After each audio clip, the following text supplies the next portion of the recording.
Yo, what up? It is Tuesday, August 24th. Yeah, rain part from Turf. August 24th.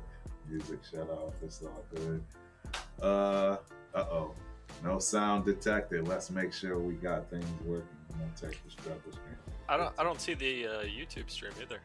You don't see it? No, I'm refreshing it. Nothing's showing. Yeah, let's see what's going on. Oh, maybe it's going now?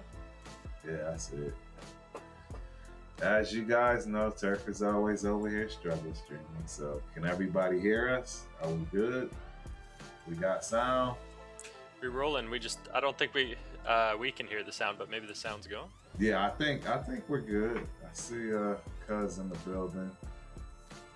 Let me check TikTok. Let's see. I think the sound's going. We just can't hear it. Yeah. Yep. I think we are good. Anybody out there that's watching, give us a thumbs up. 3 from the Rich. Shout out to 3 from the Rich on Instagram. Let me know if you can hear. Everything is good. Hopefully it is. And Cuzzo, let us know if you can hear this. So, but yeah, man, let's dive right on into our recap. First and foremost, man, we got to congratulate the coach, right?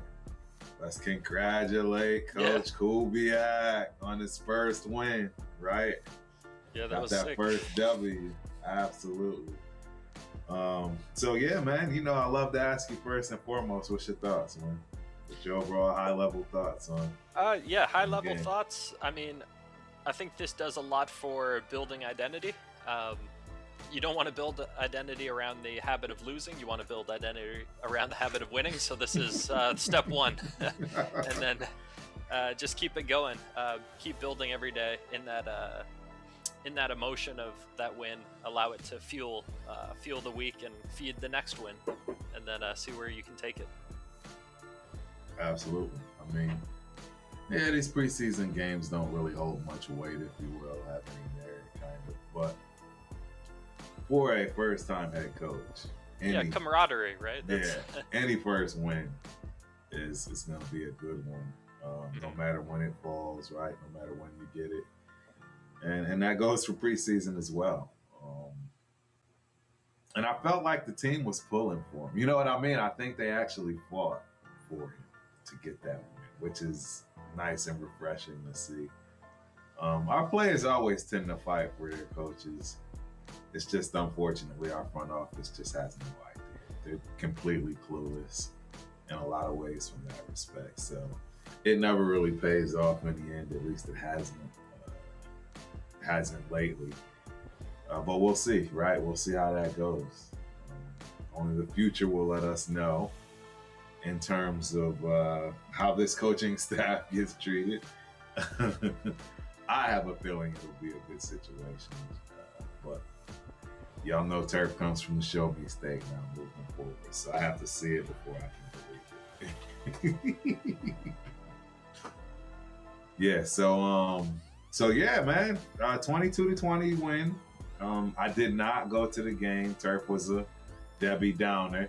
Yeah, well, how far would it have been? You said it was over like an hour, 2 hours. Yeah, it was 2.5 hours. Yeah, so you did go to the opener. That was the main goal. Exactly. I went to the preseason opener. I got to see enough there, and it's gonna be a long season, ladies and gentlemen. I don't know any. There's no easy way to put that. It's just we have one of the toughest schedules in the league, and it's gonna be a tough one. But yeah, I was surprised. I did not know that Mr. Mendoza was gonna start. With the ones. So that was kind of refreshing to see. I mean, it depends on what you like in terms of his play, his output. It's the young man's first start. Again, preseason, really not playing true number one defense, right? I'm sure they had a lot of people sitting out just like he did. Yeah, this is the current meta of the NFL is they're using the joint practices as the former preseason games, and now these preseason games are more opportunities for young guys to get reps and earn their stripes, basically. Yep. Vets are just kind of there supporting and encouraging the young guys. Bingo. So I mean, you know, I got to see plenty. You know, it was a good game. So, you know, considering it's preseason, considering, you know, what you're going to get out there. I do feel bad for my guy, AOC. Shout out to AOC. I mean, he clearly brought us back and won the game, but he's out there with the third and fourth stringers, guys that we won't be seeing shortly. Yeah, it's a spot he's become familiar with. So yeah, I don't want to get ahead of myself there, you know.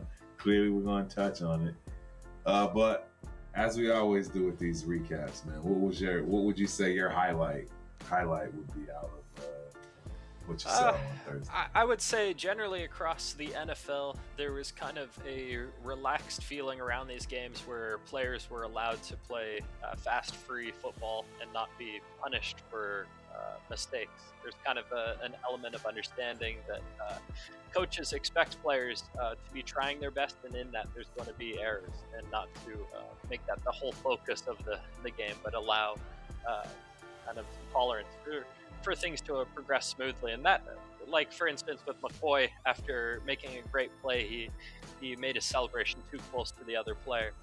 Yeah, called that out and said that in the future that can't happen, but obviously this is preseason, there's more tolerance for it in the moment. And the coach after the game is making a point of it, like in the future that can't happen, but obviously this is the preseason, so there's room for this to happen. But get it out now, make your mistakes now in the preseason, and you know, allow this to be a process of maturing into the regular season. Yep. Nope, I agree, man. You know, and it looked like people were out there playing and not thinking as well, if you will. Fast and free. Exactly. The dumbed down version of the playbook, right? Nothing out there that's gonna, you know, have things too crazy. Yeah. And I think people responded. So, you know, kudos to players, particularly the ones that are looking, right, to set themselves up for the future and to have the ability to stay on this team. And if not, right, audition for the next team, the team that they hope to make in this future, and their future in terms of just football and football, right? Luckily, they have more leagues now. Shout out to my guy, Sean King, man. He is head coach for one of the arena teams, and they just won their playoff game in Las Vegas over the weekend. Nice. To make it to the finals, right, to the championship game. So that was my wide receiver number one. Oh, cool. Yeah, he was the real deal, man. Without him, without Buck, without Heights, I mean the whole team, right? But that was wide receiver number one. Small guy, man, but would throw a block in a heartbeat for me. Wouldn't have been anywhere close to what I did without him. So, yeah, it's good to see him still in football too, though. We need guys like that, for sure. And it sounds like he understood the team aspect of the game, and as a wide receiver was buying into the team. I know, right? And that's like rare, if you will. It's certainly worth mentioning. Yes. Thank you. Exactly right. Very rare for a wide receiver to have that kind of viewpoint. Yeah, the number one wide receiver is exactly. So, one more time, shout out to my dog, Sean King. Kudos, congrats, and yeah, go win it, man. Yeah, go win that thing. I'm trying to get this thing set up for Facebook, but Facebook's not cooperating. So I think I'm just gonna pass on Facebook and keep going. But real quick, before we go any further, we are at Chat Lives Matter. There are a few people to represent. We got my cousin Steve Jones in the building. What up? he actually had a question for us. We'll pull that question up here shortly. But we also have Estrada in the building. Appreciate you for coming through. Hope you enjoy the show. We have Raul in the building. And we also have a Rafa Benitez 0702 in the building. And last quick one, Killian Valiente joined the building. Thank you, Mr. Killian K. Hope you guys enjoy the show. And if you don't, if you please can, hit that YouTube channel, right? Thumbs up. We got to, take care of all the paperwork, if you will, in the front office. Thumbs up. Hit those likes. Hit that subscription button. Shout out to Raider who just joined the building. And don't forget, last but not least, hit that notification so you know. Yeah. So, let's get back into the game, man. I'm just going to start right off the top again and start with the quarterback play and the quarterbacks and Mendoza getting his first start. What were your thoughts? Yeah, it made a lot of sense. Kirk has already paid his dues. We know what he's about. He knows what the team's about. He's already built relationships with the players. It's really about Mendoza establishing those leadership traits, and that involves taking the big bright lights and not choking. And inevitably, he did throw the embarrassing pick six kind of deal, but he showed resilience, and that's kind of all you can ask out of these environments and situations, is to make your mistakes and then grow, mature, develop from them. And I think you kind of want to see mistakes and then the bounce back. That is something that's very important in all athletes in all sports, is mental resiliency and the ability to overcome adversity and challenges and such, because that's really the whole name of the game, is progressing and constantly moving forward, even if the situation is dire, still having belief that the outcome can be in your favor. Right. Yeah, I thought he did well for his first start. Granted, it's not the number one defense, but close to number one enough. Yeah, it's a tough team. The coach's signatures all over the players. All over. Exactly. So, the pick it's gonna happen. He's a rookie. It's not gonna be. It's his first one, but it's definitely not gonna be his last one. I expect to see plenty more of those. Unfortunately, as it goes for every quarterback that goes through their growing pains. And I can understand for the naysayers, right? And this is where I guess people would have expected me to be a little bit more of a Debbie Downer and have more of a negative attitude. But yes, I'll admit the way that pick was thrown, you could tell it was just a lot of panic. There's kind of a late throw, like things that even rookies know better. Not throwing, late balls, especially in the NFL. He's not throwing to a wide receiver as well. Like he's in the context of the throw matters. Exactly. He's throwing short, into traffic, right? Just kind of flustered. So, kind of not what you want to see in terms of decision making, right? But again, his first time, got to cut the guy some slack, in my opinion. And that's what the preseason games are for. If this is the regular season, we're looking at it very differently. Exactly, and I think he'll have this cleared up. Hopefully, anyways, for our sake. Otherwise, if good old Kirk does get injured, it could definitely be a very, very, very long season. And Kirk did not play, so. We had AOC, man. Shout out to AOC. I'm not going to put his stuff on sale yet. I was pointing to my football back there. My signed AOC football helmet. Do you have any unsigned AOC stuff? Like just cards or things? I do have his cards. Yeah, I do have AOC. Unsigned, though, no signatures on them? Yes, I do. I'd be interested in like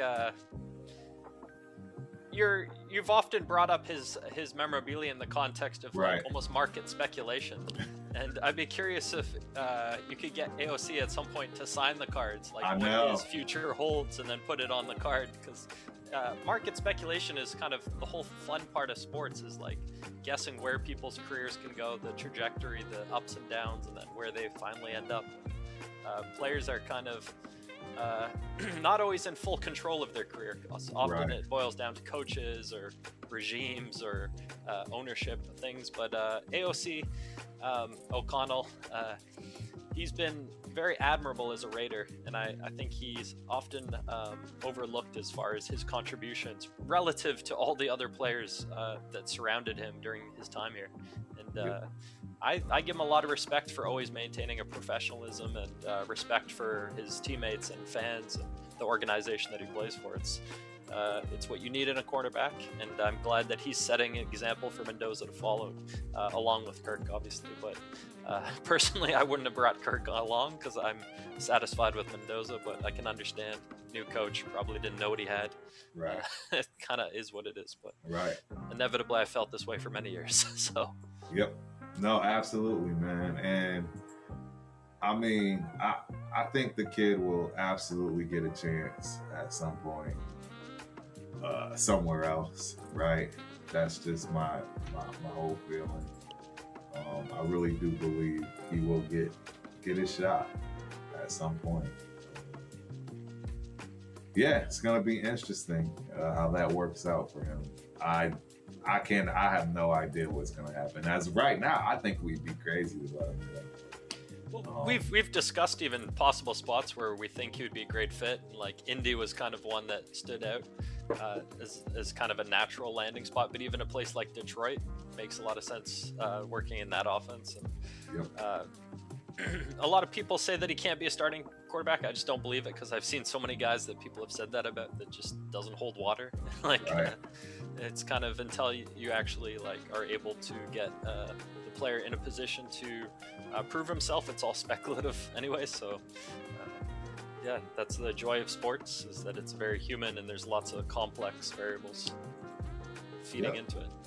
Shout out to our guy Jack Gustavus there. I can never pronounce your last name, Jack. I'm just gonna start calling you Jack G, my guy. Raiders got one more preseason game on Thursday. Mitchell Renz will be live for the Raiders versus 49ers game. The game will be on ESPN Unlimited. Yeah, shout out to Mitch too, man. I like Mitch. Mitch is a cool dude. I met him a few times. Obviously, he's been on Rundown show. Shout out to my nephew, Rundown. Yeah, I know Mitch. I've followed his work for some time. I don't mind the person. I don't like the company in the slightest. Chat Sports is kind of garbage, as far as I'm concerned. And Mitch definitely has his warts. As much as he does put in the time, he's getting paid for that by Chat Sports. It's not like he's doing that out of the joy of his heart. It's definitely his job. The parts that I don't like, he's plagiarized stuff. He's taken my work, for instance, used it as his own without credits. Hey. You know, he goes on other people's channels to try and launder his channel as authentic and legitimate as if he's part of the nation. He should really be wearing a shirt that says Chat Sports whenever he's making those appearances, because he's doing it in order to promote a business. Right. It's not promoting an individual. If he's going to be appearing on people's channels as an individual, then he should be more like that on Chat Sports. But he comes off as kind of like a pig on Chat Sports, and then a real person on other people's channels. So there's kind of like this weird split going on where it's not consistent. And so, yeah, well, something that's plaguing this planet is this two-faced element to people. Right. Well, there you have it, Mitch. Getting a shout out and some sound advice in terms of. No, he's always bringing up his family and like trying to kind of do the Hondo shtick of laundering his bullshit through things that are normally very like humble and respectable and things that take it down to a human level. It's not good for anybody. Like, don't bring up your family if you're going to be doing the bullshit. Like, Nope, I don't disagree with you, man. I definitely don't disagree with you. So yeah. Let me see, where were we at? We were at the quarterback play. Yeah, I don't know where he's gonna go. I don't know where he can go. I think we'd be crazy to get rid of him right now. But that's the thing. Are we really gonna start Mendoza if Kirk Cousins gets hurt? Like, do you really see that happen? That's the part that. Yeah, I would personally have more confidence in O'Connell kind of stepping in immediately and leading the team if it's a chance where we have an opportunity to win now. But if we are in a situation where we've already lost a bunch of games in the season, then I'm more than comfortable just hand the reins over to Mendoza and allow him to develop and build with his guys that he's going to be playing for the future with. But that's all dependent on if we keep O'Connell in the roster moving into the season. Yep, I agree. And I just figured out my issue in terms of why the other one wasn't going. It's because I didn't start it. Duh. I told you sometimes. The struggle stream. Yeah, the struggle streaming is real, man. I don't know why it didn't start. I'm just sitting here looking at it like, oh, it says start. So, needed to start it. Maybe that's my other problem with Facebook as well. I have no idea. Yep. Go figure, right? It's Facebook as well. Shout out to the Facebook people. You know what I'm saying? We got Facebook back. We got your follower, Sonic, 1, 2, 3, 4, 5, 6, 7, just joined the building off TikTok. So I think we have officially gotten everything to where it's supposed to be. Shout out to my dog. Check the Shield podcast. Any of those Shield squad folks listening, man. Appreciate y'all for coming through. Hope you enjoy the show. Yeah, the Shield squad is wild. Wow, they crack me up. They crack me up, man. A lot of you Raider fans crack me up this day and age. It makes for good content. I'll put it that way. I was on mute. Yeah, shout out 805 Chris and Severe. They're good dudes. Yes, sir. The War Room. Go check their channels out. Go subscribe, like, all those good things, man. Their content is super fire. I love their breakdown in terms of watching film. Yeah, they get into the nitty gritty of a play and critique and analyze all the angles. Yes, they got a good thing going there, man. And it's a well put together show for sure. You know, 805 don't play around with his production. So. No, he definitely brings that that coach mentality to the analysis, where he's not trying to. He acknowledges his biases, but he's still willing to go in on Jordan Meredith, even when it's painful. Exactly right. That's hilarious. Oh man. So yeah, I don't know what AOC is gonna do. I think it will make sense for him to stay put. BQB number 2.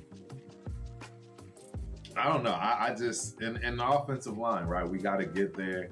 We got to see what we thought in terms of how they played.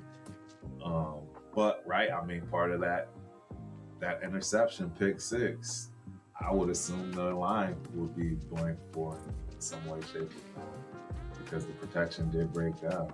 Yeah, Kubiak did the sleight of hand move. The quarterback's always at fault, but inevitably in the film room, they've definitely assessed who contributed what to that outcome, and everybody's taken responsibility for their share of the disaster.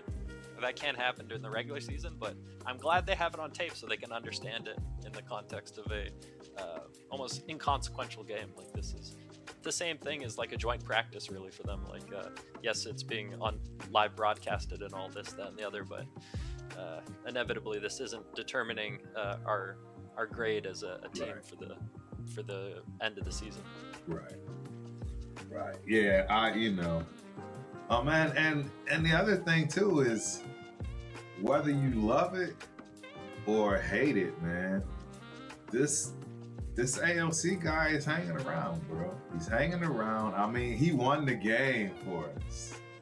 with a bunch of, some people would say, right, rejects, man, a bunch of scrubs, a bunch of I like guys the word that, scrubs. Scrubs is my preference. yeah, you know what I The mean? fourth string guys. A bunch of scrubs that will absolutely be at car washes, and you know, who knows where else.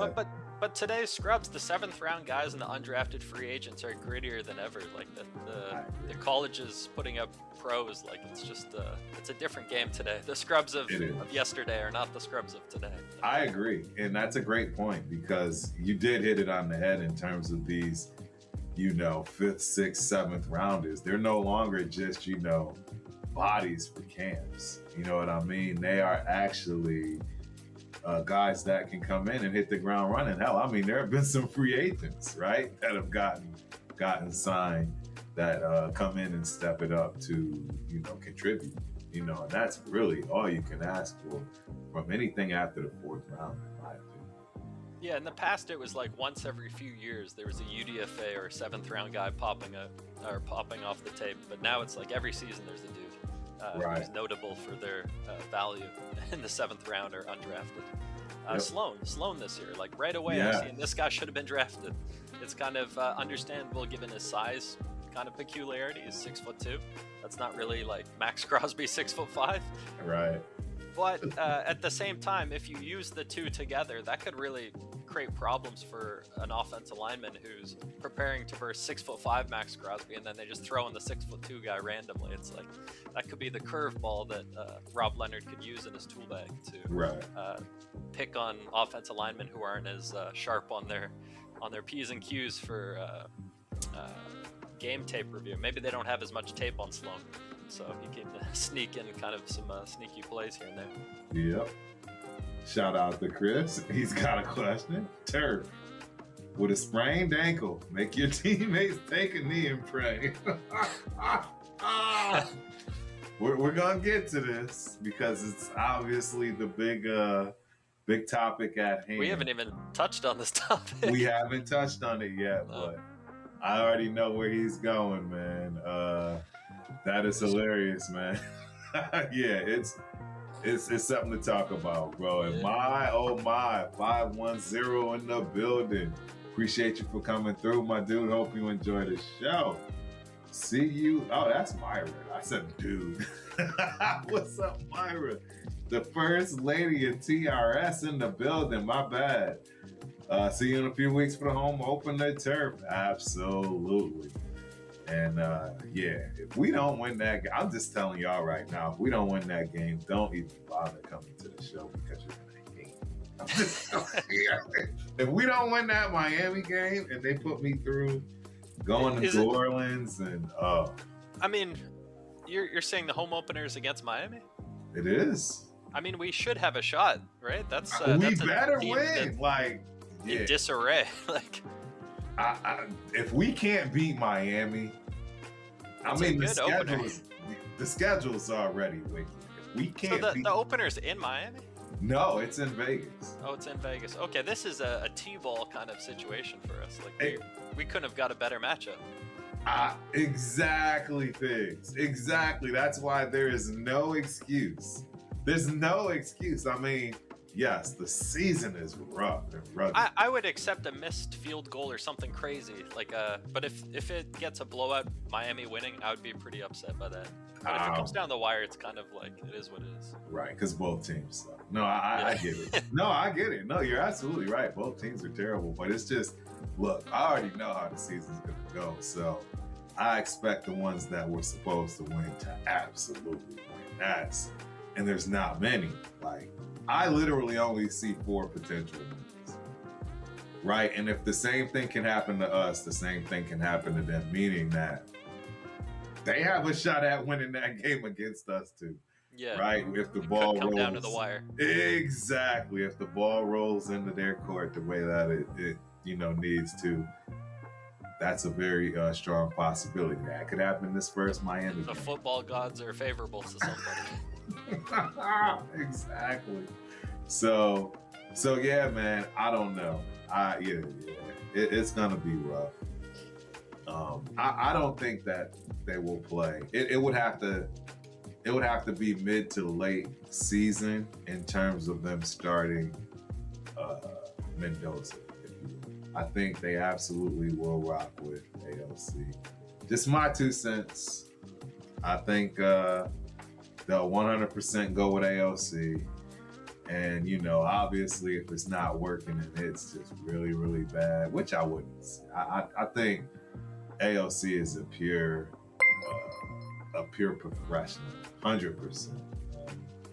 And that's something he's gonna continue to do and be is a professional. We got shout out to Chewy's. Raiders coverage in the building. What's cracking, Chewy? It's good to see you, man. Appreciate you for coming through. Hope you enjoy the show. That donation, as always, very appreciated. Thank you, my guy. Yeah, and stay tuned, man. We got a lot to talk about today. Don't forget to hit that like button, that subscribe button, right? Thumbs up. Last but not least, notification. So, yeah, I think AOC starts if Kirk goes down. We're going to leave it at that. We're going to move on from the quarterback situation. I don't know how that works, though, in terms of we can have 3 quarterbacks, we can have 2, and then 1 as a backup or something like that. I don't know how that works. An emergency backup. There's some kind of rules that allow for us to carry 3, but maybe they can't be on the active roster. It's got to be like something along those lines. And I think that would be where Mr. Mendoza sits. He's that emergency guy. If Kirk were to go down, he'd be the second man up, if you will, when AOC starts. So that's where I'm going to leave that. I think he proved that too. Like I said, winning the game, that was no easy feat. Playing with a bunch of guys, right? It's not used to playing, not used to throwing. Offensive line not used to.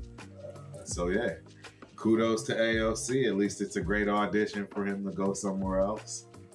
When that happens, I do truly believe that is at some point going to happen. I believe Tom and Spytek will for sure find their quarterback to be after Mendoza, right, in the draft at some point, and just move on. So it is what it is. While we're on the topic of quarterbacks, I would like to bring up Jack Strand, because we discussed Jack Strand during a number of shows. Hey, he's doing this thing out in ATL. He's definitely doing this thing. If you check all the social media and if you kind of pry through videos, which I've done, ATL is making a point of trying to downplay his performance because they've got obviously a lot going on in the quarterback room. They sure do. But he had the advantage of taking number 1 reps early on in the season, or in the camp with Stefanski of all people, kind of guiding him. So he kind of had more of a head start than most undrafted free agents because he was given first team reps early on. I think that is kind of precedent setting. Like, if you give a guy who has an NFL body the practice and the reps and don't relegate him to the end of the bench, he can make it happen against NFL competition. Yeah, he looked great. I actually watched a little bit of that game. I watched the highlights. Nice. He looks very NFL ready. I'm not going to lie to you.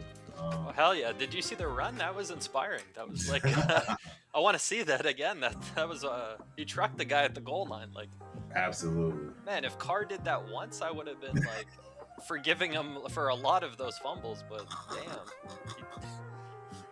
He held the ball. He got the good security on it. Like, right into the end zone. No, I agree, man. I totally agree. He's gonna make it hard, right? That's another situation there. Like you said, they got a lot going on at that position. I really do think Tua, unfortunately, is one play away, man. I hate saying it. Yeah. I just have to be realistic, man. He's kind of the opposite of Jack Strand. He's the left-handed, shorter, fragile guy. Jack Strand is also actually Jack Strand's left-handed. Yes. And so Penix is left-handed too? All 3 of them are left-handed. Holy shit. Yeah, I know. That's got to be a first for all 3 insane. quarterbacks. Wow. Yeah, that's definitely insane. For all 3 quarterbacks. Yeah. Wow. Yeah, Yeah, I guess it doesn't. If somebody gets hurt, it's not like the wide receivers have to adjust to go to the right-handed guy. And I think that's exactly why they did it that way too. To be honest with you. Yeah, just double up and double up. Very interesting. You don't have to worry about your quarterbacks. Doing anything different as well as receivers, right? Everybody should be on the same page. Yeah.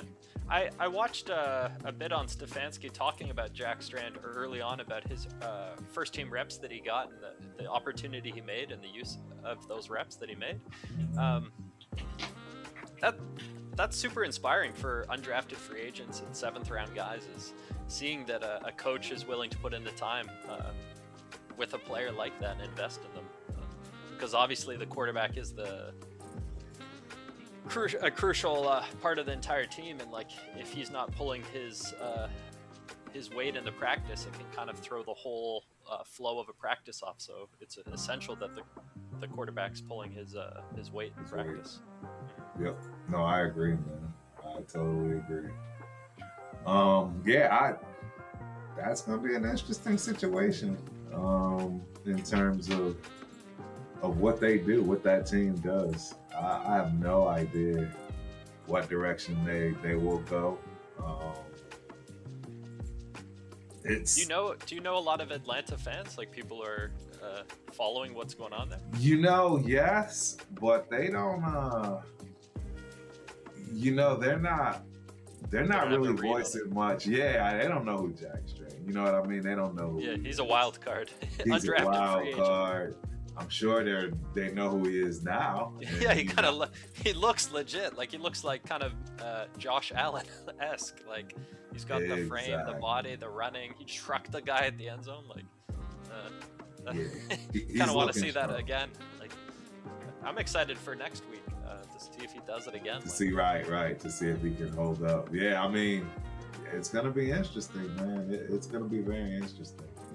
I think he's going to cause problems in a good way, if you will, on how that team's going to be able to move forward.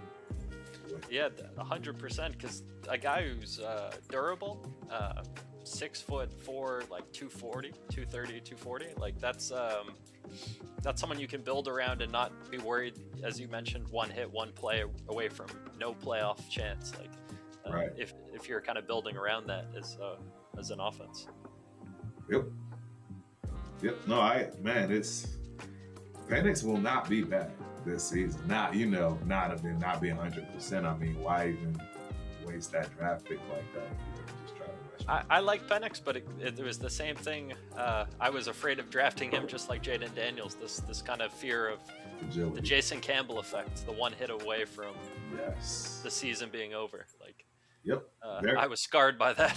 Yeah, no, man. I mean, I was totally scarred by that. That's literally the only reason I didn't want Penix. I mean, he's been cut up crazy. Like, way too many injuries too soon to now make it in the league. That's gotta be far-fetched.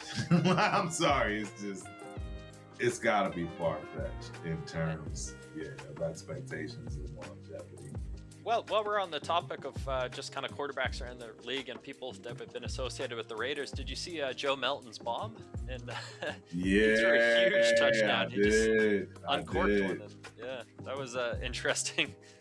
I don't think Joe Melton's a fit here now at all, but there was a moment where when we had Antonio Pierce, I kind of felt like he was the right match for the coach, and that would have been an interesting synergy for potentially something to build. But it's interesting how certain players and coaches, naturally you feel like they might amplify each other. That was one of them. Yep. Shout out to Dixon Cider in the building. What up, Turf? Appreciate you for coming through, my dude. Hope you enjoy the show. Penix's career is cooked too, as well as the Falcons are cooked, bro. I agree. But they got such good talent on that team, man. Their wide receivers are pretty decent. Yeah, London is insane. They got a better squad than we do. I would say Brock Bowers, like, I don't have too many comps to him as far as tight ends, but like a Drake London-esque comp might make sense. Like, Yep. And then obviously arguably one of the best running backs in the league, Deshaun Robinson. So, I mean, they got some pieces, man, if they can figure it out. I'll just be honest, it's not going to be easy, right? But they got some pieces. They got some pieces if they can figure that out. But they dominated their preseason game, so if they do that again and again and again, like, yep, who knows? Nope, I agree, man. I agree. So, I mean, I don't want to jump into that one situation just yet. Let's go to the offensive line first before we dive into, right, the wide receivers. And, yeah, you know that running back. Everybody's so nervous right now. but yeah, they made some changes on the offensive line, right? They did play. I want to say I saw Rodgers on the right tackle. Right. Rogers, right guard. I mean, right guard. My bad. Caleb Rogers. Yeah, he had an issue with Meredith actually, with the McDonald blowing past Meredith just putting up the one hand, and Rogers not taking him directly, but assuming that Meredith was gonna at least body check him, I guess, into Rogers, and then Rogers would be able to pick him up, but it did not work. They both kind of looked very bad in that play, but that's a rookie mistake, and then Meredith kind of probably ought to have put more physicality into that play, which is kind of the knock on Meredith, is he's not a overly physical player. He's good with positioning. He put his hand there, but there was just no weight behind the hand. Right. Especially at center, right? And you kind of need a nasty center, I think, personally. If it was JPJ, he would have, I'm 100% sure, he would have given the business to McDonald, but not have gotten a sack. Like, JPJ would have probably made it a point of, like, trying to punish McDonald, not allow him to run and bull rush our quarterback. Right. Yep. Hold on one quick second. I got to take a look at something here. Like, it's my opinion that McDonald probably took it personally that we didn't draft him. Like, that matchup was probably a little bit personal for him.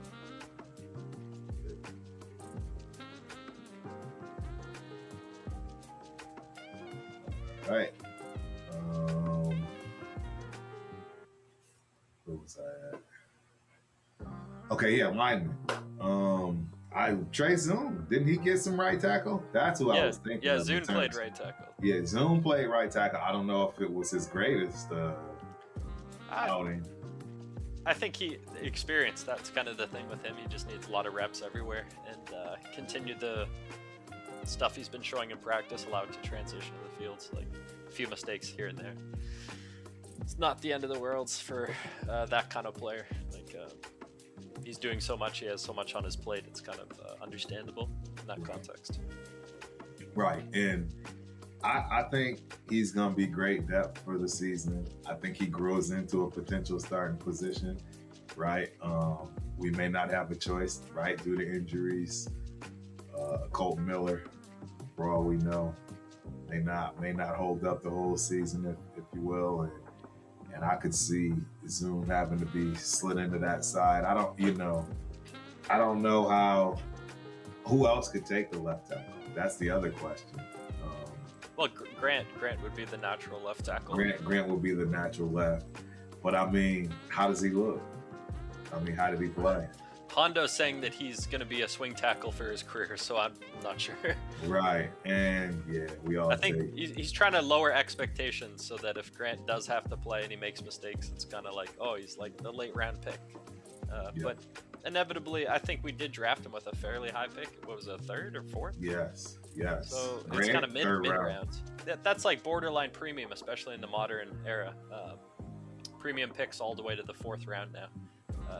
And then even fifth is good value. Like, anyhow, Grant's, we've invested into him, and I think he, coming from the small school, definitely needs that tolerance to develop, and he's going to make mistakes despite the high athleticism and the high potential.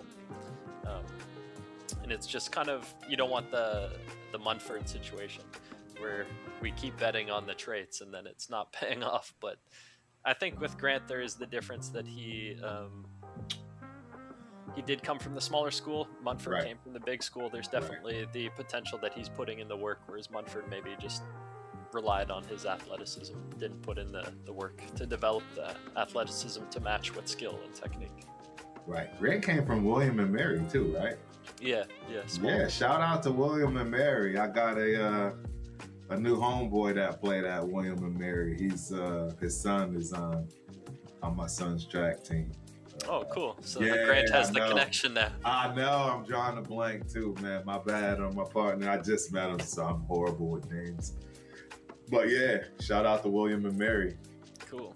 And I'll keep that in mind because I'm sure he's still got strings to pull there in terms of his playing days and keeping up with those players. Yeah. I guess that's the alumni effect, right? That's exactly. That's what college is for, ladies and gentlemen. I tell people all the time, it's all about the network. It's the network, baby. That's what you go for. So, all right, I gotta address this, man, because I shout out to Coach Sippin' Jamba Juice in the building. Appreciate you for coming through. Hope you enjoy the show. I know Turf is pretty happy about GNT being out. I respect that more than Severe's acting like he's not happy about it. Stand on business. First off, though, honestly, why on earth would I be happy that he's out? Why would I be happy about that? Well, you could argue that you're happy that Washington will have his opportunity to prove himself, but at the same time, you're not happy about the injury, obviously, but you're happy about the consequences applied to Washington. Correct. Now, am I happy that my intuition came to fruition? My thoughts came to fruition, meaning, look, the kid's 5'8". I've been woofing potential injury issues for a while in terms of Ashton Jeanty because of the way we run him. And he's always been touted as durable, but it's the Mountain West durable, not the exactly. It's the Mountain West durable. It's not real. It's a facade. It's just not something you can hang your hat on. And this is a non-contact injury. The scary part is he slimmed down over the offseason. From what I've heard, he was putting more emphasis on cardio and endurance and perhaps taking a bit muscle mass down, which you just hope that he didn't have muscle around his knee that, had it been there, would have stabilized and prevented the ankle. Like the chain, I mean, all things are connected. So if one part loses muscle, it's going to affect the whole chain of connected parts. So yes. If he's losing muscle in the thigh, the quad, the other parts, like how does that affect the chain? And then is that perhaps affecting durability? But these are all things that people get paid a lot of money to provide answers for, not me. And I hadn't heard about him slimming up, if you will, because he did. I think that's a good idea. I don't think him at his size carrying that kind of weight, the type of weight, right? I mean, he's short. He was kind of bulky last season. I just don't see that having longevity, right? I just don't. I mean, there are very few running backs that have that build that lasted seasons, right? Didn't have any injury issues. I mean, like a Maurice Jones-Drew maybe would be the comp for that short, stocky bulk kind of. And if you notice, that happened to him late, right? Later on, like I want to say, MJ got at least 5 to 7 years before his body started to really kind of break down on him. He was a high volume runner for that initial part of his career, like probably at the expense of his later back end of his career. That was the bell cow era. That was when you just gave the one guy all the carries. Correct. No, yeah. Every down back, right? Key word, every down back. But I mean, that's the thing. That's what Ashton Jeanty was trying to be, in my opinion. I've always thought that they looked at him that way. And if you look at his stats from last year, he was the 7th most rushing running back in the NFL. Oh, wow. Had the most carries, right? Only 6 other guys have more carries than him. And we were always complaining he didn't have enough carries, like the fan base. Well, strange. That's our fan base, I think because he wasn't putting up the big numbers, so there was kind of like, oh, blame the amount of opportunities versus what is he making with the limited or with the amount that he already had. But that, again, it's all kind of reflective of the team as a whole, not just the one guy. Like, correct, man, and that's the thing, man. I've always been nervous for this guy's health. Luckily, we have another guy, right? That's, I think, this is going to be the nightmare that the Raiders didn't want to have to do. I'm just going to bring it out. I mean, we didn't really get to go through the offensive line as much as I would like, but hey, we're here, we're at it. We might as well take it head on, talk about this thing for real, because the reality is, it makes no sense to rush him back, right? You just picked up a veteran from the Texans. It's been in the league 8 years, I want to say. You already have Mike Washington Jr. and you have Laube and Henry. I know I said it. Turf said it. Laube. I know. I booed myself. But he's there. He's available.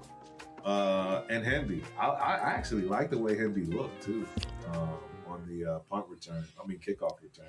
He had a little get up. Yeah, he had a little speed. And Hemby's one of the bigger backs on the roster, too, so he kind of fills a role that we don't otherwise have too many answers for. Right. So I don't see a reason to panic. But what I do see is the reason to no longer want to start Janty once Mike Washington Jr. acts a fool out here when it comes to this new offense and what gets created out of it. I am a firm believer that his style of run, because of that type of speed that he has, is going to be a home run hit, pun intended, for Kubiak and company. And it's going to take away from Ashton Janty, even now more than ever, because, again, why rush him back? What good? We all know he just got injured. We got, 2 more weeks before opening kickoff for the first week. Why would you put him in? Like, I don't understand. You're going to shoot him up, right? I mean... How long do you think he's out for? I would assume he's out for at least the first few games. At least that's what it sounded like. And so again... How many weeks from today, roughly? Yeah, so it's the 24th today. I would expect him to... I mean, yeah, they're going to push him for the first game. Right, still 2 weeks. You got 2 weeks for the first game. 3 to be exact. So I can see them wanting to push him out there. Maybe like week 3?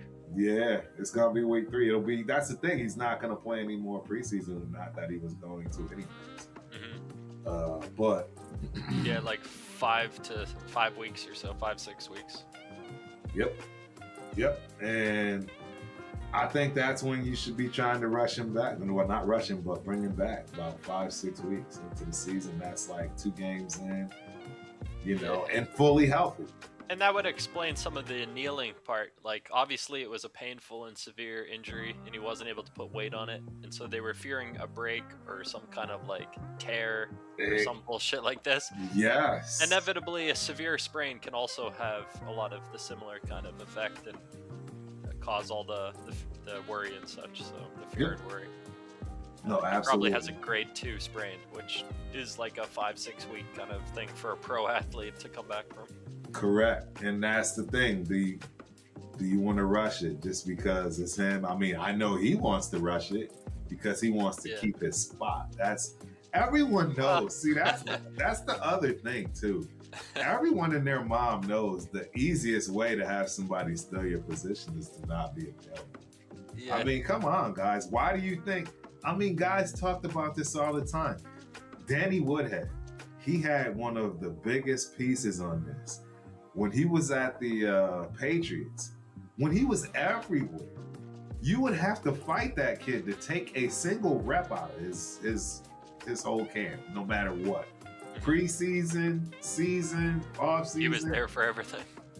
1 rep and the kid is in your face. Like, no, you're not taking my reps. You're not taking a rep. I don't want anybody seeing you do anything He was holding anything. it down for his whole career. For his whole career. He was I- nasty about it too. I really liked Woodhead as a player. Oh man, Danny Woodhead is one of my all-time favorite running backs. The Patriots definitely lucked out with a few guys like Welker and Woodhead, obviously, and Amendola, and like just all these gritty little dudes who refused to die. Like they just were going to win at all costs. Yep. I was just gonna say he's definitely one of my favorite, man. He's a D3 legend, right? I mean, he's just a legend, period. I don't think he got enough props. Don't get me wrong, I'm not trying to say the kid was anywhere close to like Flowers by the Patriots, you mean, or no, just period across the board, his whole entire career. I feel that way about a lot of the Patriot players. It was kind of like a lot of nameless players, despite being dynasty. Like it's kind of crazy. And he wasn't nameless. That's my point. Like no, he was significant, but it's right. Like, did he ever have any Pro Bowl games? I mean, Pro Bowl seasons? Not sure. I would say probably one or two. Yeah, that's what I'm thinking. Not certain. At most, probably 3. He was never selected. Never selected for the Pro Bowl. I guess that was due to the nature of them always having like 3-4 backs. Like they always had a bruiser back, kind of like a scat back, a pass catching back. Played for the Chargers. Belichick was always about all the different tools, like not having one back. Right. He was with the Chargers. I think that's where he really, really made a lot of noise too. His 2015 season, he had 80 receptions for 800 yards and 4 touchdowns. 300 yards rushing, 3 touchdowns. Yeah, that makes sense. Once he left the Patriots, he got more of the line share. Correct. But yeah, he's one of my guys, man. And like I say, the last thing you want is anybody get the rep on anything that's supposed to be yours. So this is going to be why you see. I could see if our running backs are holding up, I could see us holding him out maybe an extra week or two because a severe ankle sprain. If he comes back and gets re-injured, I think that'd be a real black eye on the office. Big time. They would rather buffer it by adding an extra week or two to the recovery. And despite Gentry protesting, I think it would be understandable for everyone to play it safe in that context. It's an injury. It's just like he's 6th overall pick. We're already paying him like to be the guy. If he comes back and compounds the injury like McFadden did, like my God, that would be devastating. That would be absolutely horrible. Shout out to 805 in the building. Appreciate you for coming through, my dude. Hope you enjoy the show. And of course, him and Coach Jumbo going at it. Gotta love it. Game recognized game in the building. Appreciate you for coming through. His athletic team, we should be getting him in a thinner shape right now. He's talking about. I'm assuming you're talking about GNT. I have a lot of concerns for number 6. Like I've always, and that's the thing. I mean, if everybody's been watching, from the draft choice all the way to now, I've never been a huge fan of Janty in terms of his draft position and the value or lack thereof from that draft position on us even being ready and prepared to use him properly.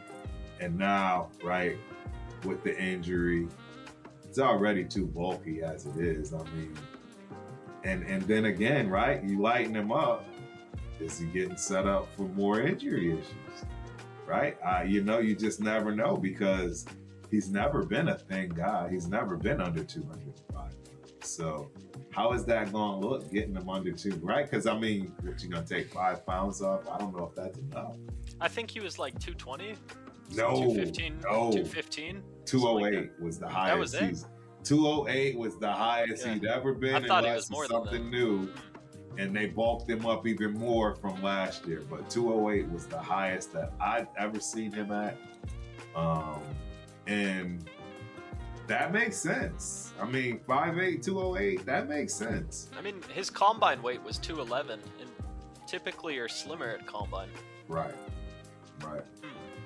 So, Sure. I don't know, man. I think right around 200 to 203 pounds is going to probably be his best player.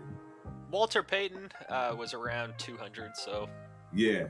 And Sweetness he was running over a lot of guys at that weight. Absolutely. He was about the same size. He might have been 5'10" at the tallest. But I'd say Sweetness was 5'9", right? 5'8", 5'9".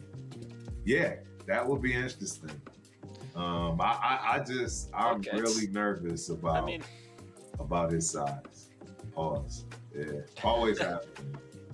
It says Walter was 5'10" and 200 pounds, 5'10", but I'm sure maybe they added a tiny bit to his height and his weight. Like maybe it was like 198, like tiny bit under 5'10". And Dixon, I don't disagree with you as far as Bijan being the best running back in the league. It's hard to find many others that are better. I mean, I got to see the kid at UT. And even at the Falcons, man, his rookie season was nice. He averaged, I want to say, something ridiculous, like 4.8 or even higher in terms of yards per carry his rookie season. But yeah, it's going to be interesting, man. I hope that Ashton Janty gets better. I hope they don't rush him. I hope that he's good to go when he comes back. I don't want to hear, because that's the other thing, Coach, and everybody else that has been woofing this Ashton Janty, and he's an elite player, and he's a game changer / generational talent. I don't believe in any of it. And I already know that's going to be the next thing now. Right now, it's going to be, he had an injury at the beginning of the season in terms of why he didn't produce like a number 6 pick should produce. And that's going to be my conversation topic. And I don't want to hear no excuses from anybody in terms of those particular numbers. Everybody gets hurt in this game. Nobody's 100%. Hell, nobody's 100% week 1 of the NFL. Getting through camp, you're not going to be 100%. So everybody missed me with these, he got hurt, if you will. I need to still see number 6 pick numbers on the season, period. That's just where I'm at with it. So, I don't know, man. And I think it's going to be hard for him to do, because I really do believe that Mike Washington Jr. is about to take his. I'm going to lean on this big point for the whole season. And a lot of it will absolutely be due to the fact that he won't even be out there as much these first few games. And all it's going to take is for a couple of home runs, which we know we're absolutely going to see. We've already seen it. Speed kills, and you're going to see it. I think Kubiak is going to have that potent of a running game to where it's just going to be a matter of time that he hits 1 or 2 of those pretty much every game, if not every other. So. I like Washington. The speed is undeniable, and we've already seen it on display. I was worried before having seen him in actual game action about his potential to take big hits, kind of like McFadden did, just being a taller, kind of more upright, fast running back. That's just the nature of being that kind of style of running back. But yeah, it looks like he can handle the physicality. He gets low, takes on the contact, protects himself. So that's pretty hopeful for taking on a bigger role. But personally, I'm way higher on Hemby than a lot of the other running backs. I like his build, his size. I like his pass blocking. I really like everything about him. I like he always gains positive yards. He's always falling forward. Every time you hand the ball off, you're getting at least 3 yards. Like, even if you're not getting the home runs, as long as you're keeping the chains moving, that's kind of going to allow the quarterback to gain confidence. And if the running back is constantly ripping off big ones, that's not really allowing the quarterback to develop. And if we have Mendoza at the helm, I'd prefer a guy like Hemby kind of teaming up with a Mendoza. Just they already have the chemistry and the relationship and the trust factor. Yes, I couldn't agree with you more. I think it makes Mendoza more comfortable. A shout out to Daniel Martinez in the building. Washington is going to surpass Janty. Watch. I got to believe her. I don't know how long you've been believing and thinking that, Daniel, but I've been saying this day one. When we drafted the kid and I started piecing together the way that Kubiak likes to run his offense. Looking at the running backs he had in Seattle and how they were very well known for hits in terms, big runs. Kenneth Walker, right? So, and again, another speedy guy. Another reason why I think you're seeing them try to slim up Ashton Janty. I keep telling you guys, his 40 time, he's not a burner. He's just not. He's lucky to be mid 4.4s. Lucky to be mid 4.4s. There's a big difference between sub 4.3 and mid 4.4s.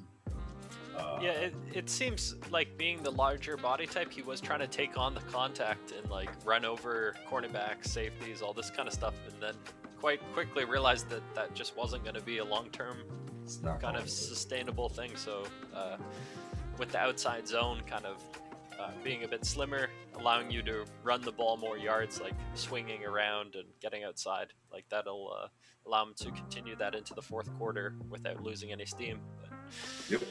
But yeah, hopefully he's taking on less contact as well in that new form, looking more for the blocks to take on the punishment and just kind of sneak through.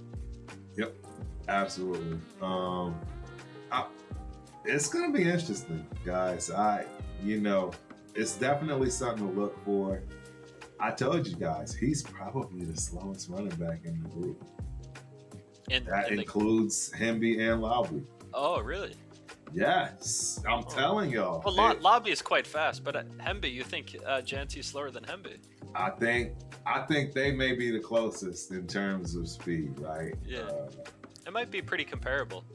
It's definitely comparable. I mean, you're talking apples to apples for sure. But you said you were impressed by Hemby's explosion because he got a kick return. I saw it in his kick return. He had some pep in his explosive steps. Exactly. He didn't look like a 4.48 guy, if you will. He looked more like a 4.40 guy. Right, with that explosive kind of step. And it matters. Suddenness and quickness is what makes a big difference for the bigger running backs. Like I think of a Derrick Henry. The reason that there's not a lot of big guys is because they're not explosive. But Derrick Henry is an exception. Yeah, Derrick Henry is. Shout out to Derrick. Man, y'all know I'm a running back lover. He's by far one of my all-time favorites too to have watched high school tape. His high school tape is. It's laughable, man. It really is. It's absolutely laughable. His high school. I'm guessing he was just bigger and stronger than everyone on the field. Everybody. It reminded me of looking at a Julius Peppers, if you will. Right. Yeah, I don't know if you've ever seen Peppers. that. He played every position. Was that the? He played every position. Right. And I don't know. He was great at all of them. All of them, and that was the funny thing because, as you know, he also played basketball, and on the basketball team, everybody knew he played football, but they didn't know what. And the story was, he just told them, I play football.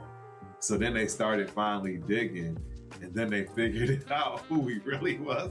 And he was like, the guys were like, you didn't tell us you were the dude, like, the best player, period. He's like, oh, yeah, I forgot to mention that part. Oh, at that position. Yeah. I think he was rated highly at He's rated highly in every position. Yeah. Every position coming out of high school. Then ended up as a defensive end, which shows that being the biggest, most explosive dude, you generally want him hitting the quarterback if possible. Right, exactly. It definitely changes the game. There was a Deion Sanders had a kid that he changed from linebacker to edge rusher who was he was not happy about the change. But I mean, hey, he got drafted and has been in the league ever since. now hindsight looks back and thanks Deion coaching staff. It's certainly a unique position, like taking on a 6'8", 330-pound behemoth and being able to like sneak past them, like, or go right through them, like have both options available. That's right. Not so easy, I imagine. It's not fun. Yeah, that's not fun at all. Trying to deal with something like that. So I get it. But I mean, that's where we are, man, with this running back thing. Now the doors are wide open for everybody to start getting more reps and looking their chops to, see what they can do in terms of the absence of Mr. Number 6. And we're going to see. I think you're going to really see where this goes now moving forward. This is going to be big for his career, in my opinion. And everybody's been treating him like this diva. JT bothers me for a lot of reasons. He just does, because of the way he came in. He's one of the very few running backs that I've seen come in and really like look to earn his keep, if you will. He always had Peter behind him, and he always had this pouting little attitude, like just not a running back attitude, in my opinion. Do you reckon if you're able to have a conversation with him, your perception might change, or do you? Yeah, very much so. It's very possible. But actions speak louder than words. I saw, fair.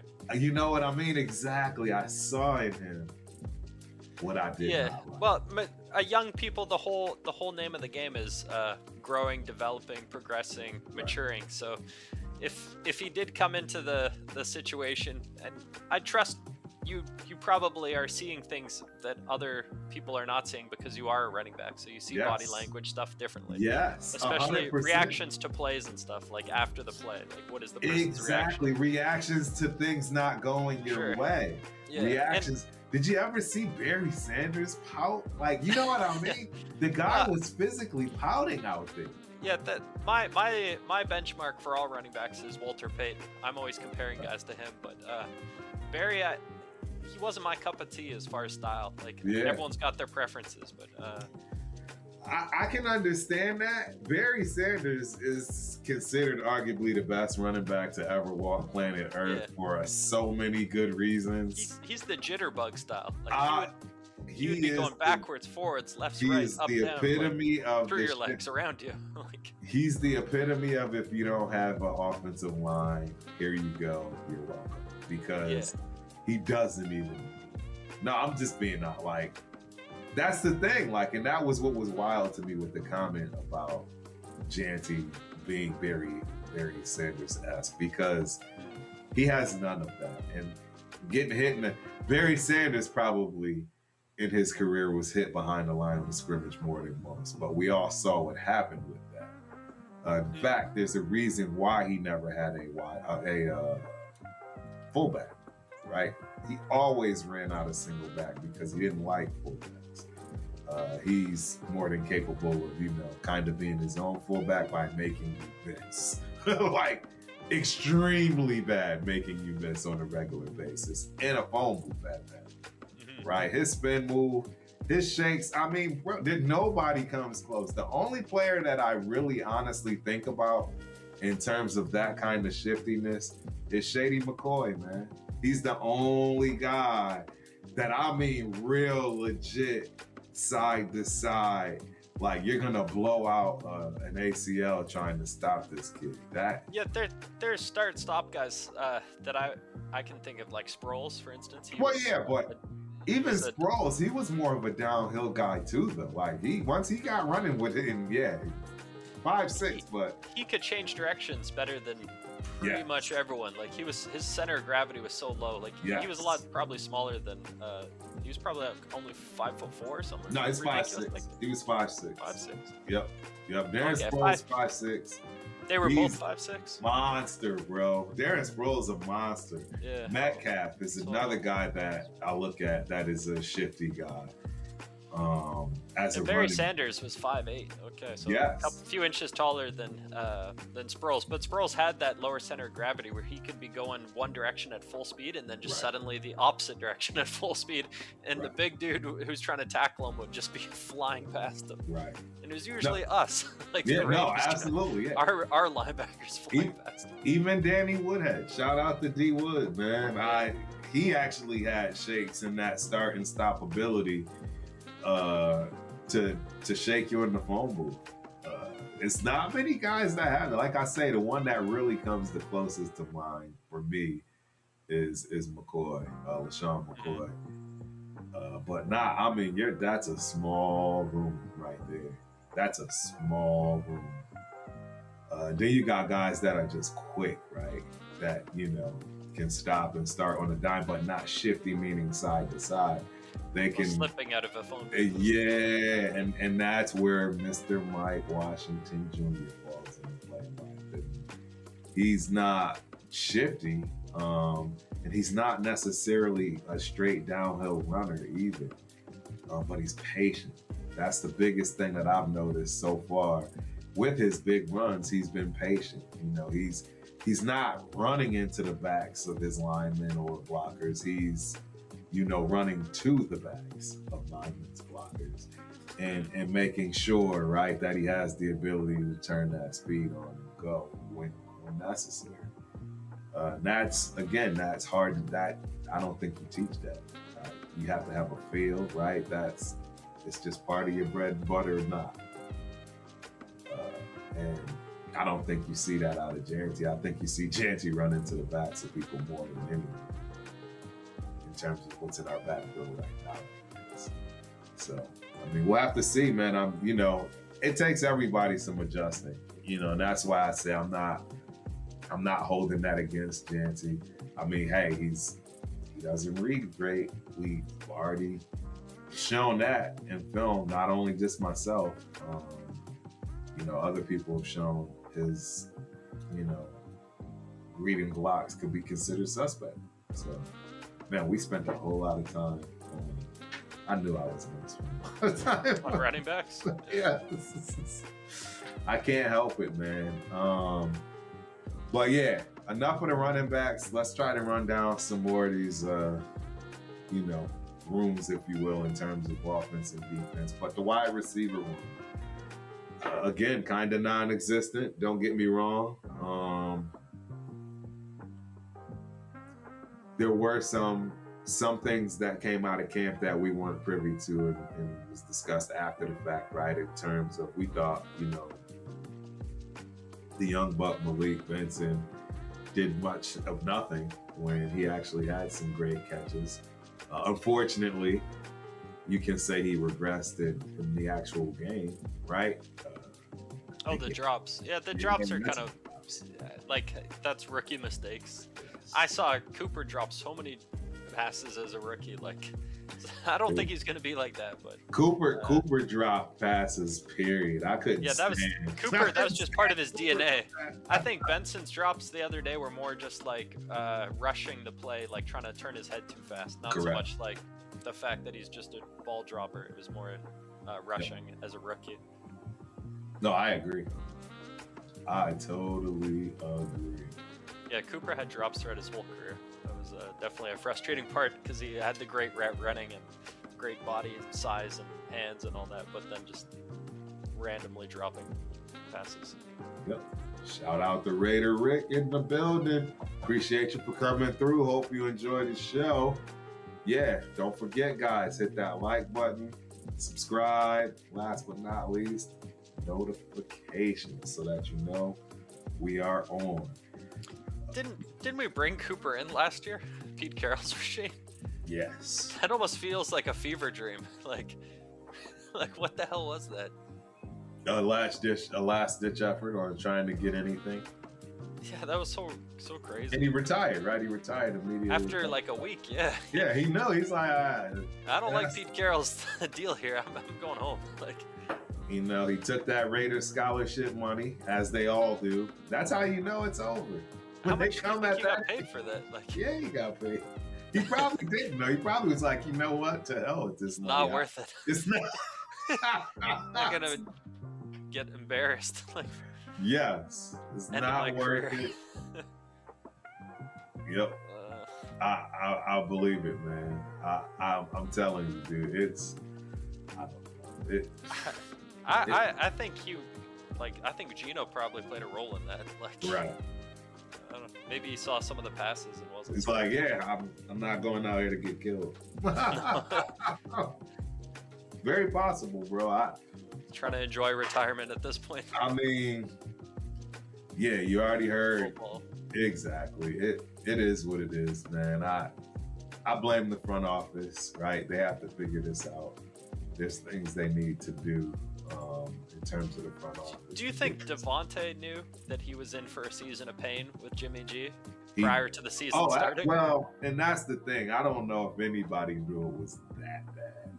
There were duck balls in the preseason, though. Like, there were some signs of like potential issues, but even week 1, when we were saying Jimmy G played a great game, there were duck balls that game. Like, 100%. And it was very obvious that Adams had built a good rapport with ALC as well. Yeah. And that goes for the Minshew era as well. I think that was definitely the straw that broke the camel's back in terms of going with Minshew. Yeah, going with Minshew over ALC. And then feeling like he's paying the price for it, where he's getting his head knocked off or whatever. Yes. He's kind of like, what the fuck? Yep. Exactly right. So, and his body language, you could see it from a mile away. Like, that was not a good situation for the team. Like, your highest paid player frustrated that the quarterback is like getting him killed, and then it almost feels like we were placating to Adams during that time period, almost to make up for it. We were like throwing the ball unnecessarily to him, like stat padding, and it's just like, that was not good.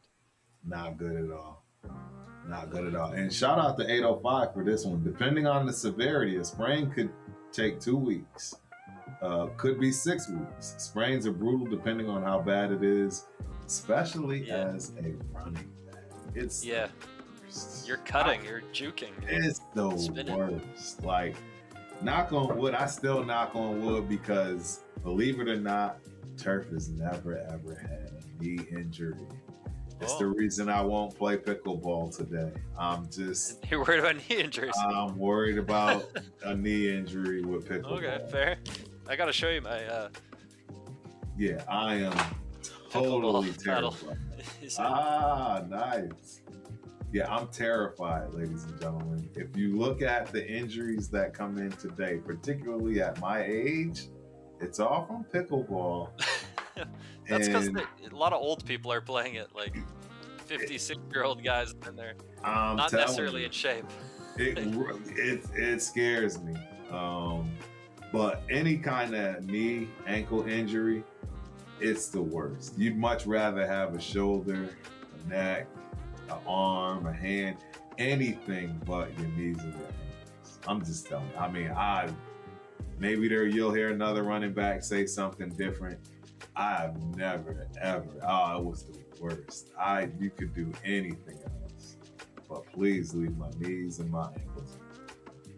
And I'm guessing, based on what we've already established, like guys kneeling, praying, and just kind of the immediate reaction of the media and the frenzy that happened afterwards, it's probably on the severe end of a sprain, and they're probably sighing a huge relief that it's just a sprain and nothing torn or broken. But yeah, probably the 5-6 weeks kind of sprain. Yep, I'm going to assume it's got to be 5-6, but they're going to rush him back because he's going to want to be rushed back, because he's going to be tired of seeing Mike Washington Jr. hit those holes for 60. He's going to say, "Oh no, I need my spot back. I need my spot back." 805 just pointed out the leverage game that we were playing with bringing in Cooper. Some of it was to put pressure on Jacoby Myers, which I do recall at the time that was during the contract negotiations and all that. Yes. That'd be unfortunate if that was the situation. But. Yeah, no, you're absolutely right with this one, 805. Now that you bring it up, I definitely remember that was it was a bunch of nonsense. I mean, again, even with Jacoby, I never thought he was a great number two, a good number two, decent. Somebody I wanted to keep. He was a great locker room guy. He was the highest end number 3 in the league. Bingo! Now that I would give him top number 3 in the league. Bingo. Spot on. Couldn't have said it better. Yeah. He didn't get yards after catch. He went down randomly all the time. He wasn't reliable at moving the chains unless he was like in single coverage and didn't have guys in contact with him. I loved his toughness, but then he got concussions all the time, like running into guys unnecessarily, not going out of bounds. You're a receiver. You're not the running back. Look, man. I used to fight. Everybody loved Jacoby. Oh, he's such a team player. This, that, and the thing. I just didn't see what a lot of other people saw from that respect. Outside, I did understand, in terms of him being a locker room guy, like Lowry. Yeah, right? very likable guy. Yeah, I've conceded, and I get it. He made the team better, period, being around. So when that's the case, that's the scenario, I'm okay with that roster spot. So yeah, I can live with it. And coach sipping on Jamba. So Turf, you're in a burning building. You jumping or staying to burn alive? I'm burning alive because I'm assuming you're talking about this Raider thing because it is a burning building right now.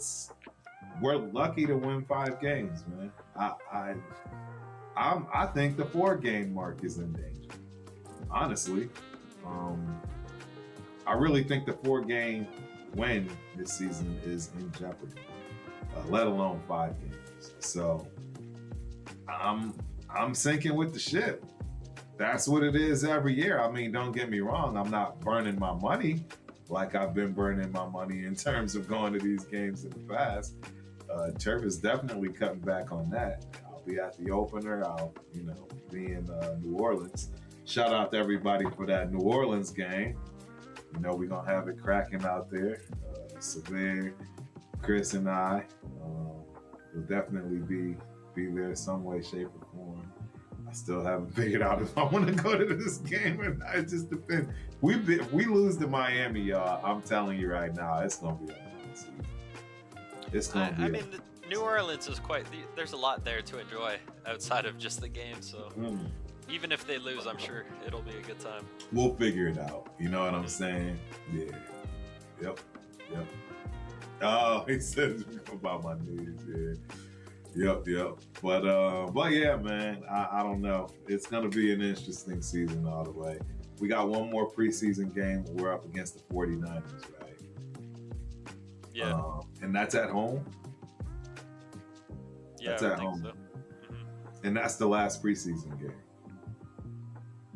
All right, so that's this week. So that should be Thursday, right? Or is it? It is Thursday, right? Mm-hmm. All right. First game is the 13th, September. So I'm just trying to also calculate where we are in terms of Ashton Jeanty and his return, like you said. I don't think he'll be ready for game 1. It wouldn't make sense. That's gonna be tough. I don't know how they're gonna play this, man. I don't know what they're gonna do in terms of how they get this kid moving forward. Who's that? Jeanty. Oh, Jeanty. In terms of when he plays, does he play week 1? That's in 3 weeks. I think it is the 4 to 5 to 6, more likely 6. That's what I'm saying. Meaning he's gonna miss the first 2 games of the season. No, there's going to be opportunities for other running backs to establish themselves. Absolutely. He's given up a lot, man. He's given up a lot with this new injury. But it's par for the course, man. I don't know any running backs that, right? I mean,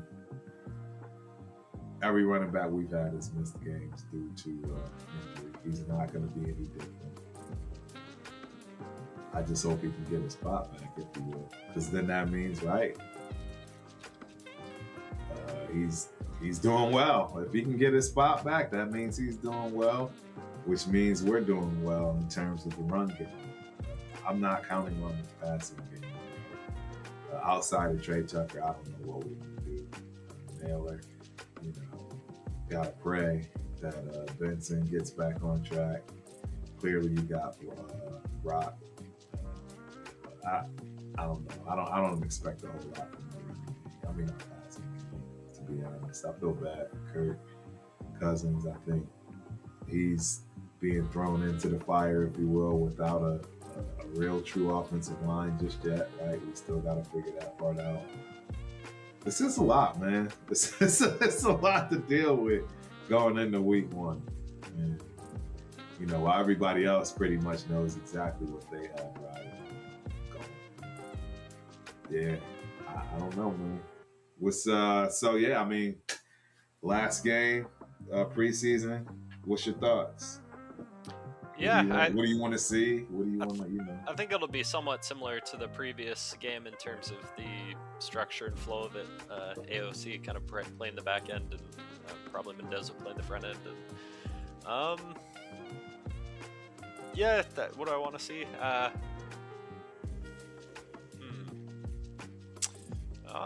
Nothing in particular. There's nothing in particular. Just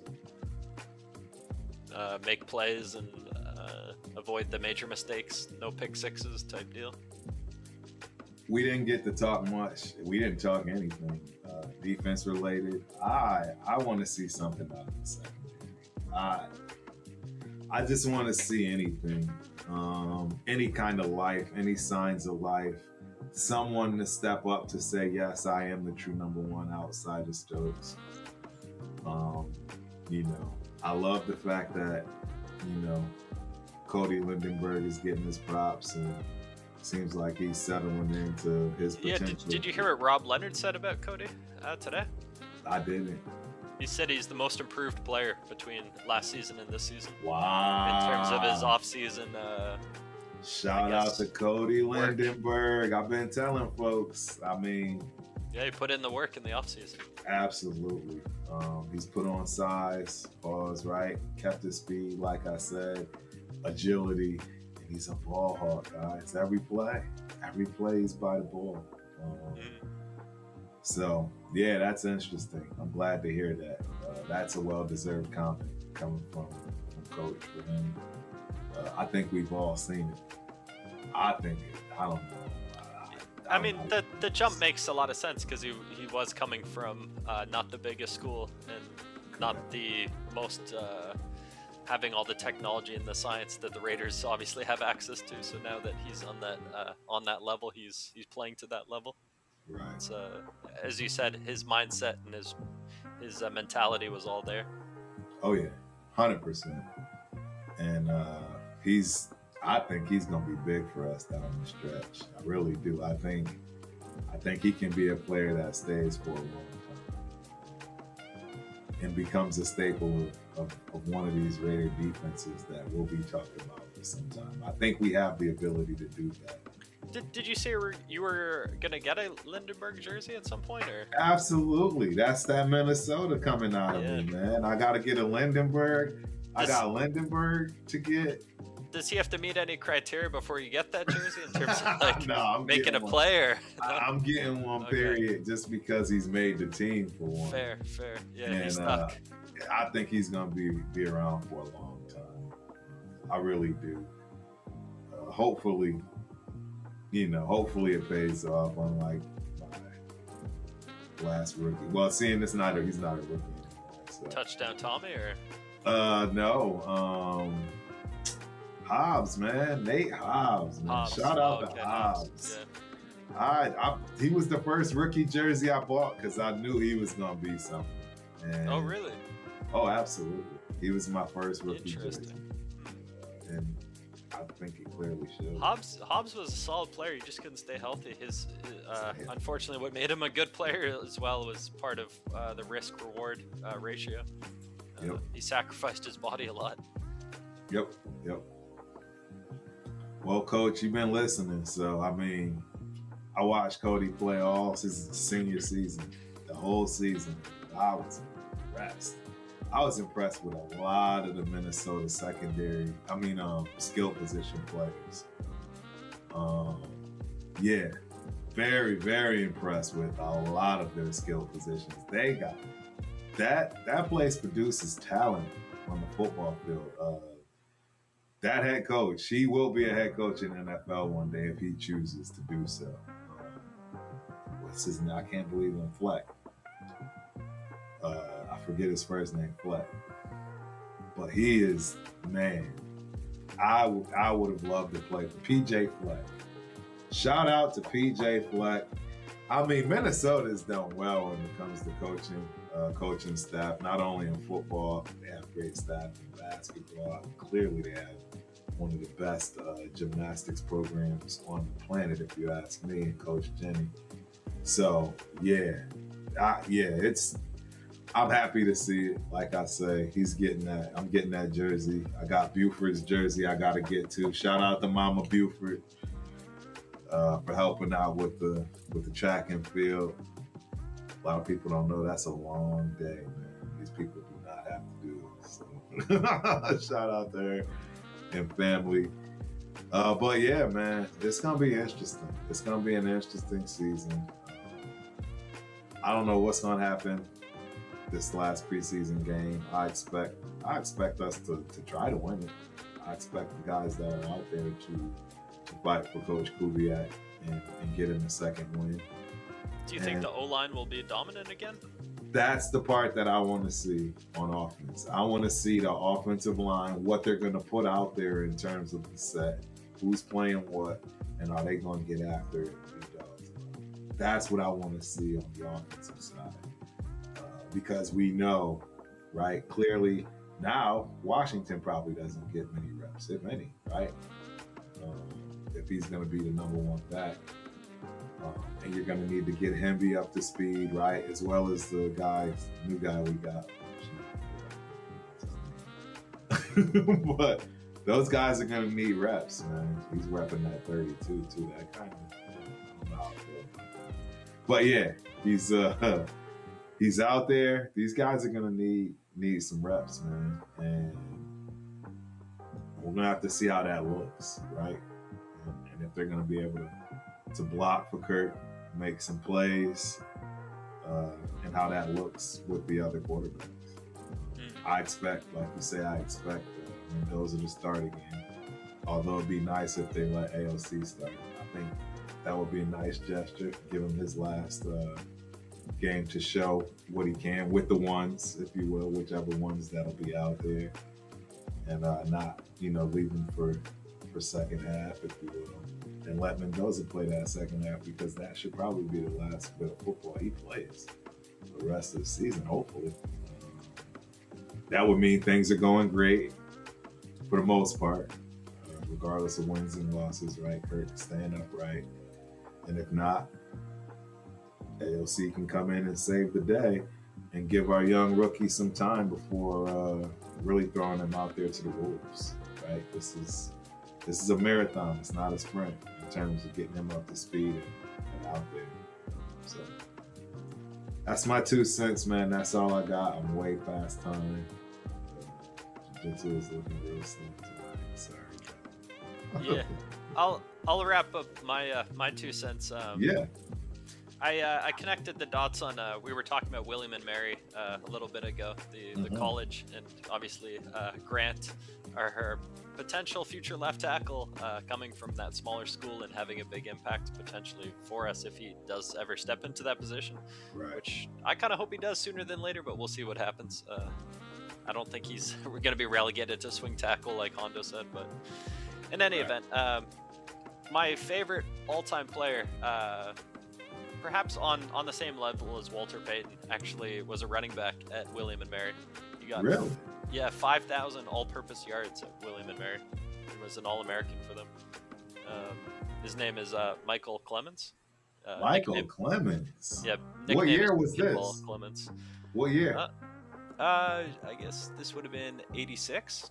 Oh, okay. So that's even before me. Yeah. Yeah, 1986. He had 1,100 rushing yards, 10 TDs, 73 receptions, and almost 2,000 all-purpose yards, and 96 points scored. And he helped William and Mary reach its first NCAA Division AA playoff appearance. 1AA, yeah. No, that's awesome, yeah. Shout out to William and Mary. Mm-hmm. Yeah, they got a few players they're known for whatever it is that they do. It's it's a small school, but they definitely kicked up some dust, if you will, in terms of certain players. Yeah, kind of randomly, one of my favorite all-time players, Michael Clements. Like, I was able to meet Michael Clements a number of times in person, and just a very special person, man. Like a true one-of-one kind of athlete that there'll never be another one. Right. No, I know what you mean. We've been fortunate to see a lot of that our entire lives, if you will, from the game of football, whether it be NFL or college. Yeah, when I think of like the perfect representative of football, I think of Michael Clements, like Walter Payton. Like, it's funny how it's running backs, like the cream of the crop running back that comes to mind, like to represent football as a sport, like more than quarterback. Like, right. Well, for me, that used to be the thing, man. I'm telling you, I'm a running back through and through. It's always been my position. I believe it's one of the most important positions on the field. At one point, it was the most important position on the field, if you ask me. No running game meant no Super Bowl. And pretty much, before this past Happy League that you see today, it was all about the running backs. So, that'll always be for me. Yeah, the golden age was just a little before this current time. Like. For sure. All right, Pigs. Another great show, man. Appreciate you as always. Yes, sir. Man, I'm not even gonna say I'm doing the show tomorrow because every time I say that I never. So maybe tomorrow I'll actually do it. As we have the recap, get ready for next week. This week, and then taking some time off and getting ready for the season opener. And I will be available for that in terms of our shows and so forth Monday. I don't know how we'll do it. Actually, I think 5 works great, right? Because that's before the Monday night games. I forget them. Usually the first few weeks of the season, there's a couple of them, right? There's an early Monday night and a late Monday night game. I don't know how that's going to work. I haven't paid attention to the schedule. But, we'll keep rocking, man. We'll keep doing our thing, man. So yeah, for sure. Hopefully everybody can chime in. So till the next time. Yeah. We out, man. Peace.